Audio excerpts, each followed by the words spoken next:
যারা উইন্ডোজ পিসিতে smoothly mobile app চালাতে চান তাদের জন্য আজকের ভিডিও। আজকে আমরা কথা বলবো বেস্ট 10টা এমুলেটর নিয়ে। কোন এমুলেটর কিভাবে কাজ করে, কার জন্য কোনটা ভালো, কোথায় কোথায় বটলনেক আছে, তো এই সব কিছু এক্সপ্লেন করব। তো ভিডিও শেষে আপনি নিজেই বুঝতে পারবেন আপনার পিসির জন্য কোন এমুলেটর বেস্ট হবে। তাহলে শুরু করা যাক। Number 10, Droid 4X x86 best Android emulator. যদিও একটু ওল্ড সেগমেন্টের এমুলেটর, বাট এখনো চলছে। যারা একদম লাইট ওয়েট কনফিগারেশনের পিসি ইউজ করেন তাদের জন্য এটা বেস্ট। এটা উইন্ডোজ 7, 8, 10 এর জন্য অপটিমাইজ, আর এটা ডিফল্ট ভাবে রুটেড। মানে হচ্ছে এই এমুলেটর বা ডিভাইসটি আপনি যখনই প্রথমবার চালাবেন তখন থেকেই এটা রুট অ্যাক্সেস এনেবল থাকবে। মানে আপনাকে আলাদা করে রুট করা ঝামেলা করতে হবে না। আর এই কারণে ডেভেলপার ফ্রেন্ডলি ও modding app user friendly emulator হিসেবে Droid 4X বেশ পরিচিত। আর এই কারণে কিছু ঝামেলাও আছে এই এমুলেটরে। সিকিউরিটি রিস্ক বাড়ে, মেলওয়্যার বা ভাইরাস সহজে সিস্টেম লেভেল অ্যাক্সেস পেয়ে যায়। কিছু ব্যাংকিং অ্যাপ বা গেম যেমন পাবজি, নেটফ্লিক্স, গুগল পে এসব রুটেড ডিভাইসে চালাতে দেয় না। সিস্টেম আপডেট করা অনেক ঝামেলা। তো যারা পাবজি, ফ্রি ফায়ার, কড জাতীয় গেম খেলতে চান, সিকিউরিটি সেন্সিটিভ কাজ করেন, কখনোই Droid 4X ইনস্টল করবেন না। Number 9, game loop. এটা আসলে টেনসেন্টের বানানো, তাই অবশ্যই পাবজি, টেনসেন্টের গেমগুলো চালাতে এটা বিশেষভাবে অপটিমাইজড। অ্যান্ড বুঝতে পারছেন এটা ডিফল্ট রুটেড না, বাট অনলাইন গেমিং এর জন্য এটা পারফেক্ট এমুলেটর। উইন্ডোজ 7, 8, 10, 11 সবগুলোতেই চলবে। আর এটা রিকমেন্ড হচ্ছে ডুয়াল কোর ইন্টেল বা AMD 2.0 GHz এর প্রসেসর থাকলেই হবে।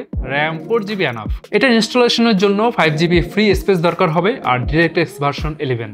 আর এই এমুলেটর থেকে কিন্তু 60 FPS এ স্মুথ গেমিং চাইলে আপনাকে ইন্টেল i5 9 Gen বা Ryzen 5 3500U বা তার উপরে প্রসেসর প্রয়োজন হবে। 8GB DDR4 RAM, NVIDIA GTX 1050 Ti বা AMD Radeon RX 560 বা তার উপরে GPU দরকার হবে। আর SSD স্ট্রংলি রিকমেন্ডেড, সাথে NVMe প্রেফার্ড। এই এমুলেটরের প্রবলেমগুলো হচ্ছে প্রচুর র্যাম খেয়ে বসে থাকে, ডিফল্ট গুগল প্লে স্টোর নেই, তাই আলাদা করে এপিকে বা ইনস্টলার থেকে গেম আনতে হয়। রুট অনলি অ্যাপ চালানো যায় না, অ্যান্ড অ্যাডস নিয়ে অনেক কমপ্লেন আছে এই এমুলেটর নিয়ে। যাই হোক, হেভি গেমারদের জন্য কিন্তু এই এমুলেটর একদম পারফেক্ট, কারণ গেমিং ছাড়া তেমন কিছুই করা যায় না এতে। Number 8, prime OS. এটা কিন্তু কোনো সাধারণ অ্যান্ড্রয়েড এমুলেটর না, এটা একটা অপারেটিং সিস্টেম যা আপনার কম্পিউটারে উইন্ডোজ বা লিনাক্সের মতো ইনস্টল হয়, কিন্তু চালায় অ্যান্ড্রয়েড। আপনি সরাসরি আপনার পিসি বা ল্যাপটপে ডুয়াল বুট করে চালাতে পারবেন। মূলত এটা অ্যান্ড্রয়েডকে ডেস্কটপ ইন্টারফেসে কনভার্ট করে।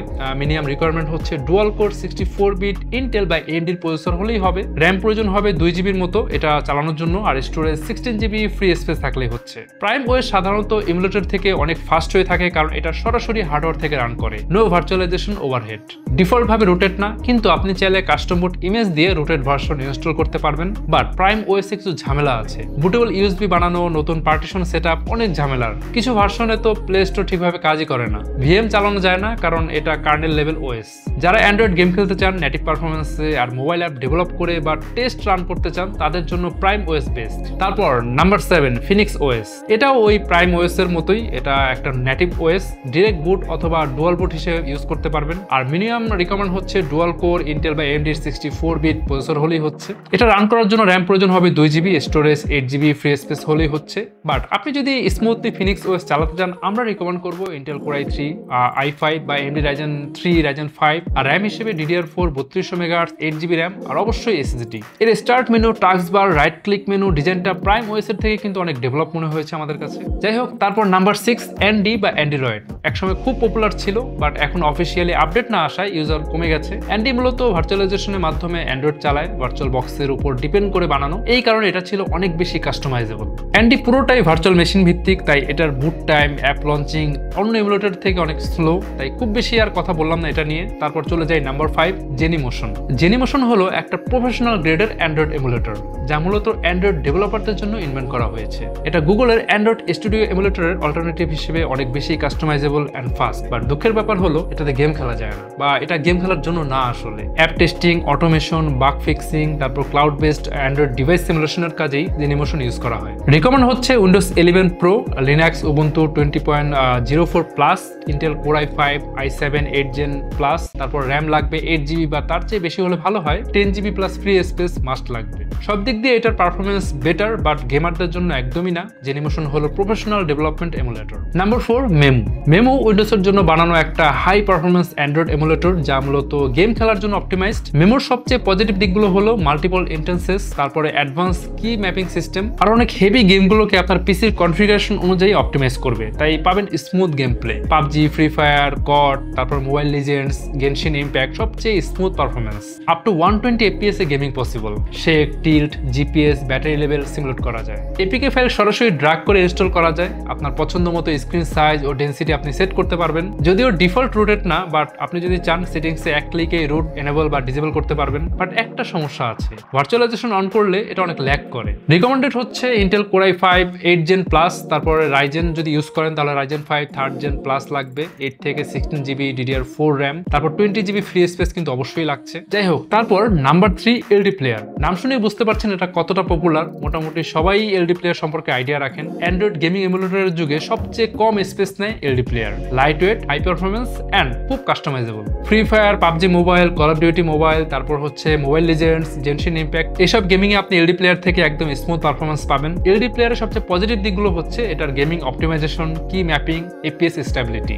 90 to 120 FPS A ultra smooth gaming পারফরমেন্সের জন্য এই এমুলেটর বেস্ট। রিকমেন্ডেড থাকবে Intel core i5 i7 9 Gen plus, তারপরে যারা রাইজেন ইউজ করেন রাইজেন 5 3600 প্লাস, 8 থেকে 16 GB DDR4 RAM, 20 GB free space অবশ্যই লাগছে। আচ্ছা, এখন আসি নেগেটিভ পয়েন্টে। এলডি প্লেয়ার কিন্তু ভার্চুয়ালাইজেশন ছাড়া এমুলেটর যথেষ্ট স্লো হয়ে যায়। অনেকগুলো ইনস্টেন্স খুললে প্রচুর র্যাম খায়। ভারী গেম হলে এসএসডি আর পাওয়ারফুল জিপিইউ দরকার হয় এতে। ওকে, নাম্বার 2 নক্স প্লেয়ার। এটা এমন একটা এমুলেটর যা উইন্ডোজ এবং ম্যাক ওএস দুটাতেই চলে। গেমিং, অ্যান্ড্রয়েড অ্যাপ টেস্টিং এবং জেনারেল ইউজের জন্য এটা একদম পারফেক্ট। লাইট ওয়েট, রেসপন্সিভ এবং কাস্টমাইজেবল। যারা কম রিসোর্স খরচ করে ভালো পারফরমেন্স চান তাদের জন্য এটা মাস্ট। বুট টাইম মাত্র 15 সেকেন্ড, 5 থেকে 7 সেকেন্ডের মধ্যে অ্যাপ লঞ্চ হয়ে যায়। তারপর রিকমেন্ডেড হচ্ছে Intel core i5 i7 9 Gen plus, আর যারা রাইজেন ইউজ করেন রাইজেন 5 3500 প্লাস, 8 GB থেকে 16 GB DDR4 RAM, আর অবশ্যই 20 GB স্পেস আপনার ফ্রি থাকাই লাগবে। দেন নাম্বার 1 ব্লুস্ট্যাক্স। ব্লুস্ট্যাক্স 2025-এ এসে সবচেয়ে পপুলার অ্যান্ড্রয়েড এমুলেটর। যদিও এটা অনেক আগেই লঞ্চ হয়েছে,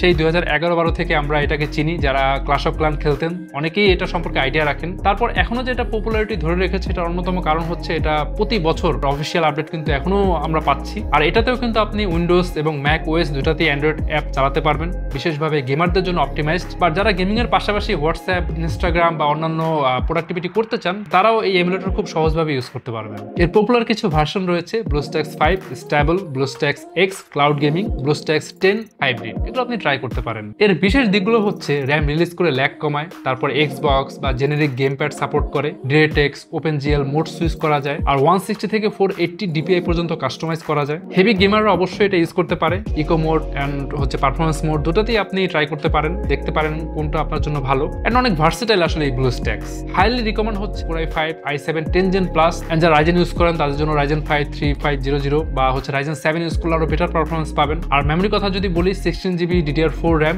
আর 20 GB ফ্রি স্পেস কিন্তু অবশ্যই লাগছে। বাট অবশ্যই আরেকটা জিনিস মাথায় রাখবেন, এসএসডি ক্ষেত্রে যদি আপনি NVMe ইউজ করেন তাহলে এটা থেকে আপনি অনেক বেটার পারফরমেন্স পাবেন। অ্যান্ড আমাদের কিউবিটসের প্রত্যেকটা ল্যাপটপ অ্যান্ড মিনি পিসিতে ক্যাটাগরি ওয়াইজ এমুলেটরগুলো আপনি ভালোভাবে ইউজ করতে পারবেন উইদাউট স্লো ডাউন। কিউবিটসের যে কোনো ল্যাপটপ অ্যান্ড মিনি পিসি সম্পর্কে ডিটেল জানতে ভিজিট করুন qubits.io। যে কোনো কোয়ারিজ থাকলে অবশ্যই কমেন্ট করতে ভুলবেন না। আজকে তাহলে ভিডিও এই পর্যন্তই, দেখা হবে পরে কোনো ভিডিওতে।